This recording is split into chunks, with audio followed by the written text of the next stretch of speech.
नमस्कार, सत्यदर्शन न्यूज मध्ये आपले स्वागत आहे। मी पायल शहा। एक नजर टाकूया आजच्या ठळक घडामोडीवर। सुराज्य अभियानाची वृक्षांची हत्या करणाऱ्यांना गुन्हे दाखल करण्याची मागणी। रस्ते विकास आणि सौंदर्यीकरणाच्या नावाखाली प्रशासनाकडूनच शहराचे फुफ्फुस असलेल्या वृक्षांचा गळा घोटला जात असल्याचं भीषण वास्तव सुराज्य अभियानाच्या राज्यव्यापी पाहणीत समोर आलंय। पॅन इंडिया आदेशानुसार नागरी भागातील रस्ते किंवा फुटपाथ बांधताना वृक्षाभोवतीचा भाग कॉन्क्रीट मुक्त ठेवणं हे सर्व स्थानिक स्वराज्य संस्थांवर कायदेशीर बंधन आहे। परंतु सोलापूर शहरात कायद्याचं सरळ उल्लंघन करून झाडांच्या बुंध्यापर्यंत कॉन्क्रीट ओतलं गेलंय असा प्रश्न सुराज्य अभियानाचे सोलापूर समन्वयक दत्तात्रय पिसे यांनी आज जागतिक वसुंधरा दिनानिमित्त पत्रकार परिषदेत उपस्थित केलाय। यावेळी हिंदू जनजागृती समितीचे राजन बुनगे, अधिवक्ता सतीश गाजुल, वृक्षप्रेमी जयंत होले पाटील उपस्थित होते। नमस्कार, मी दत्तात्रय पिसे, सुराज्य अभियान।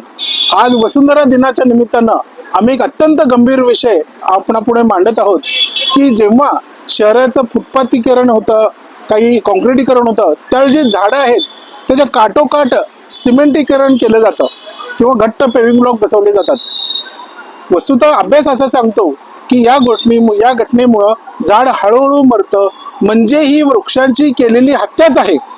या संदर्भात नॅशनल ग्रीन ट्रिब्युनलला 21 मे 2025 रोजी पॅन इंडिया आदेश दिलेला आहे। त्यांनी सांगितलेलं आहे की असं काँक्रिटीकरण हे बेकायदेशीर आहे, हा गुन्हा आहे, तो लवकर काढला पाहिजे। या संदर्भात महाराष्ट्र शासनाचा पण एक कायदा आहे, महाराष्ट्र शासन संरक्षण व जतन अधिनियम, झाडांचं संरक्षण जतन अधिनियम, या कायद्यांद्वारे हा गुन्हा आहे। तसेच झाडाला खिळे मारले जातात, बेकायदेशीर झाडाला इजा केली जाते, विद्रुपीकरण केलं जातं। त्यामुळं आज पत्रकार परिषद घेऊन आम्ही प्रशासनाला मागणी केलेली आहे की त्यांनी जे कोणी याबद्दल जबाबदार असतील त्यांनी स्वखर्चानं हे रिपेरी करून दिलं पाहिजे। जर 7 दिवसात जर काही प्रक्रिया झाली नाही तर आम्ही यांच्यावर गुन्हे दाखल व्हावे यासाठी कायदेशीर प्रयत्न करत आहोत आणि याच्या जोडीला नॅशनल ग्रीन ट्रिब्युनलच्या आदेशाचं अवमानना केल्याबद्दल आम्ही तक्रार करणार आहोत। सुराज्य अभियान वृक्षासाठी, निसर्गासाठी कटिबद्ध आहे। नमस्कार।